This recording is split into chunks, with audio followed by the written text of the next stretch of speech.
میں گزر جائے گا. بہت اچھا سن لیں, دھیان سے سنیے گا. آدمی بنتا کیسے ہے, آدمی بگڑتا کیسے ہے, اس راز کو سنیے گا. باپ نے بیٹے سے نصیحت کیا, بیٹا آنکھ کی حفاظت کرنا, زبان کی حفاظت کرنا, پیٹ کی حفاظت کرنا, دل کی حفاظت کرنا. بیٹے نے پوچھا, ابا حضور زبان کی حفاظت کیسے ہوگی, آنکھ کی حفاظت کیسے ہوگی, کان کی حفاظت کیسے ہوگی, دل کی حفاظت کیسے ہوگی, پیٹ کی حفاظت کیسے ہوگی؟ آپ نے کہا کہ بیٹا زبان کی حفاظت کرنا جب دوسرے کی مجلس میں بیٹھو گے, آنکھ کی حفاظت کرنا جب دوسرے کے گھر جانا, پیٹ کی حفاظت کرنا جب دوسرے کے دسترخوان پر بیٹھنا, بیٹا دل کی حفاظت کرنا جب نماز میں خدا کے سامنے کھڑا ہو. دو چیزوں کو آپ ہمیشہ بھول جائیے. آپ سے بڑھ کر کوئی انسان ہو نہیں سکتا, آپ سے بڑھ کر کوئی مسلمان ہو ہی نہیں سکتا. دو چیزوں کو مگر زندگی بھر کے لیے بھولنا ہوگا. دو چیزوں کو زندگی بھر کے لیے یاد رکھنا ہوگا. احسان کر کے اس احسان کو بھول جائیے. آپ سے بڑا کوئی انسان نہیں ہو سکتا, آپ سے بڑا مسلمان کوئی ہو نہیں سکتا. احسان کر کے احسان کو بھول جائیے. اور کسی نے آپ کے ساتھ برا کیا تو بدلہ لینا بھول جائیے زندگی بھر کے. اللہ آپ کی طرف سے بدلہ لے گا اور آپ کو چمکائے گا, اسے مٹائے گا, آپ کو آگے کرے گا, اسے پیچھے کرے گا. احسان کو بھول جائیے, بدلہ لینا بھول جائیے. دو چیز کو کبھی نہیں بھولنا ہے, اللہ کو کبھی نہیں بھولنا ہے, موت کو کبھی نہیں بھولنا ہے. انشاءاللہ آج اذان سنیں گے, کل نماز پڑھیں گے, ہاتھ اٹھا دیجیے انشاءاللہ. دھیان رکھیے گا, سوچ کے بولیے, ذرا دھیان سے سنیے گا. 5 آدمی سے دوستی کی, 3 آدمی سے دوستی مت کیجیے. آدمی بنتا کیسے ہے, بگڑتا کیسے, یہ میرا پیغام تھا. 5 آدمی سے دوستی مت کیجیے, 3 آدمی سے دوستی کیجیے. پہلا آدمی جس سے دوستی نہیں کرنی ہے, جھوٹا آدمی. قریب کو دور کو قریب بتائے گا, آپ کو نقصان ہی ہوگا, نفع نہیں ہوگا. پہلا آدمی جھوٹا, جھوٹے آدمی سے دوستی نہیں کرنی.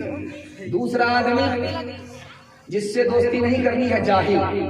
جاہل سے دوستی کریں گے وہ نفع پہنچانے کے بجائے آپ کو نقصان پہنچا دے گا. تیسرا آدمی جس سے دوستی نہیں کرنی ہے, نافرمان, شرابی, کبابی. ایسے لوگوں سے آپ کو دوستی نہیں کرنی, آپ کو ایک لقمے میں بیچ ڈالے گا. چوتھا آدمی جس سے دوستی نہیں کرنی ہے, بخیل, کنجر, مکھی چوس. آپ مصیبت میں ہوں گے, ہاتھ پھیلائیں گے, وہ ہاتھ کھینچ لیں گے. بخیل سے دوستی نہیں کرنی. 5واں آدمی جو رشتہ توڑتا ہے, بھائی کو بھائی سے لڑاتا ہے, پڑوسی کو پڑوسی سے لڑاتا ہے, اس کا تو کھانا خود خراب ہے. اس سے دوستی کرنے کے بعد آپ بھی برباد ہوں گے, نہ یہاں کے رہیں گے نہ وہاں کے. 3 آدمی سے آپ دوستی کیجئے, میں گارنٹی لیتا ہوں. میری عمر تجربہ بتانے کی نہیں ہے, لیکن کتابوں میں لکھا ہوا اس کو نقل کر رہا ہوں. 3 آدمی سے آپ دوستی کیجئے. بوڑھے آدمی سے دوستی کیجئے. بوڑھے آدمی کی جو داڑھی پڑتی ہے, دھوپ میں نہیں پڑتی ہے, ٹھوکر سے پڑتی ہے. ہمارے پاس جوش ہوتا ہے, ان کے پاس ہوش ہوتا ہے. ہمارے پاس مسئلہ ہوتا ہے, ان کے پاس تجربہ ہوتا ہے. بوڑھے سے دوستی کریں گے, آپ کو تجربہ ملے گا. ڈاکٹر سے دوستی کیجیے, آپ کو علاج معلوم ہوگا. عالم سے دوستی کیجیے, آپ کو علم ملے گا. 3 مثال پر پیغام ختم کر رہا ہوں. سننے کے لیے مکمل تیار ہے, دونوں ہاتھ اٹھا دیجیے, جوش کے ساتھ. بالکل صحیح جا رہا ہے انشاءاللہ. ایک جوان نے رشتہ بھیجا لڑکی والے کے لیے. لڑکی والے نے کہا کہ آئینہ میں منہ دیکھ لو, ہم رشتہ نہیں دیں گے, اس شرط پر رشتہ دیں گے میرا جو تالاب ہے اس کو دودھ سے بھرنا ہوگا. مایوس ہو کر کے آ رہا ہے. بوڑھے نے پوچھا کہ بھائی کیا ہوا؟ کا شرط رکھ دیا ہے, لڑکی ملے گی, تالاب کو دودھ سے بھرنا ہوگا. بوڑھے نے کہا کہ شرط منظور کر لو, تمہارا رشتہ ہو جائے گا. بالکل آسان. جا کر کے کہو تم اپنا تالاب خالی کرو, ہم تمہارے تالاب کو دودھ سے بھریں گے. اس کی نانی مر جائے گی, اپنا تالاب خالی نہیں کر پائے گا. بوڑھے کے پاس رہو گے, تجربہ ملے گا. دوسرا نمونہ آپ کی خدمت میں آ رہا. بوڑھا آیا ڈاکٹر کے پاس, کا سر میں درد ہے, سینہ میں درد ہے, بلغم بھی جمع ہوا ہے, نیند نہیں آ رہی ہے. ڈاکٹر نے کہا بڑھاپے کی وجہ سے.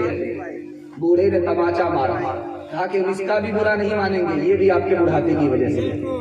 دوسری مثال آ رہی ہے, آخری مثال پر پیغام میں ختم کر رہا ہوں, دھیان سے سنیے گا. ہندوستان سے جو ہوا جاتی ہے مدینہ, وہ ٹھنڈی ہوتی ہے. جو ہوا ادھر سے آتی ہے مدینہ سے ہندوستان آتی ہے, وہ گرم ہوتی ہے.